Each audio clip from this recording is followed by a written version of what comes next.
Hi everyone. Today we've got Kate Strickland from Marshall White Real Estate to help us out with some tips and some pointers on what to do when selling your home to get the best possible outcome. Hi Kate, how are you going? Hey Josh, very well. Thanks for having me. Not a problem. Kate, a couple of questions come to mind when looking to sell property. Should I improve my property or renovate it? Yeah, it's a good question. I always say when you go to sell your home, start with the end in mind, that's for sure. So think about who's going to sell the property, what you're wanting to achieve out of the sale process. But I also caution people to go and do renovations before they sell. Right. Definitely have an agent come through and give you advice on who that buyer will be. Once you work out if there's someone buying for the home or the land, you may go and invest money into it that ends up being a waste. I say to people, you'd hate to drive past 6 months later and someone's knocking your house down or they're painting it pink and you've spent all this time painting it white. But mind you, the three cheapest investments for biggest return are paint, gardens and furniture. Okay. So we all watch The Block. Sometimes the homes aren't necessarily the best homes, but they do the cosmetics really well. Right. So a lick of paint, styling in the right places to scale the furniture in the right positions through the home, and also gardens, you only get one chance at a first impression. So your facade of your home and your entrance are really important factors when selling. Right, okay. Well, what about time of the year? You always hear about sell your property in spring. Does that really matter? So I work on a supply and demand understanding. So I always say that stock might increase in spring, so more homes come on the market because everyone says my garden looks beautiful in spring, my pool's glistening in the spring, but I also say that buyers don't increase at that same relativity. So you've got to be really careful to just flood the market with stock in spring. The best rule of thumb is sell when you're ready. Sell when you're ready to let the home go, sell when you're ready to move on to the next chapter of your life. Okay. When you're ready to disconnect, it's sort of like dating, like you've got to be available to the market before people come to you. So if you're not available, then people won't feel that connection and energy and they won't fall in love with your property. So when you're ready, call your agent, start the process and go to market. There's no perfect time of year to sell or buy. Makes sense.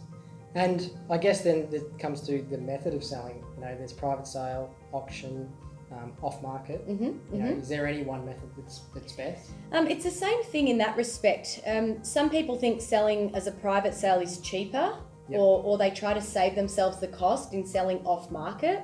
My caution to that is you may save yourself 10 or 15,000 in marketing your home and actually promoting it to the public, but you might cost yourself 80 to 150,000 in your outcome because you've missed a buyer that you could have attracted that the agent doesn't know. Okay. So you've got to be really careful with off market. Sometimes unique properties or homes that just have one specific buyer are okay to sell in that respect. Or at the top of the price pyramid. If you're speaking 7, 8, 9, 10 million or above, often selling off market is a good match because you're not just going to market and find a buyer. Those buyers don't just come out of thin air. Right. For most other homes, I would suggest going to market properly, sending a message, put your board up, you're on the market for sale and you're serious and you're motivated. And then the buyers will come forth with that same attitude. I like auctions because they give you an end date. So buyers and human beings like to operate within deadlines. Private sales days on market is often a lot longer than auctions. Okay. So they can be 120 to 150 days on average. Auctions are sold within 30 days. So if you're looking for the highest possible price in the lowest amount of time, auction in Melbourne has always been the way to go. If people were looking for different ways to sell and trying to get creative with it, I think just stick to the main methods that are there. And I think if you're selling in the higher socioeconomic areas or the money belt of Melbourne, I'd definitely be sticking to an auction campaign and have confidence that it will bring you the right outcome. I guess then, which leads me to our next question. We aren't experts. You're the expert. What makes a good real estate agent, and who should we choose, and how do we choose who to go with? So often people just say, go with the person you like or go with the person you trust. I say if people like you, they'll listen. If they trust you, they'll do business with you. So you have to build trust and rapport, have that relationship.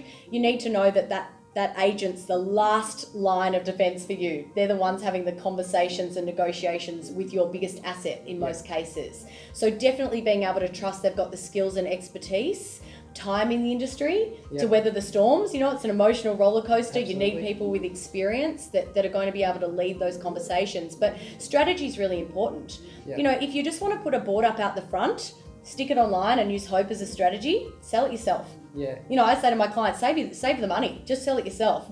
Yep. But if you want someone that's got strategies and methods, that's got a database of buyers that are selling relevant properties in those price ranges, that are connecting with your buyer profile, Yep. that's really important, because you want to start the car on the hill.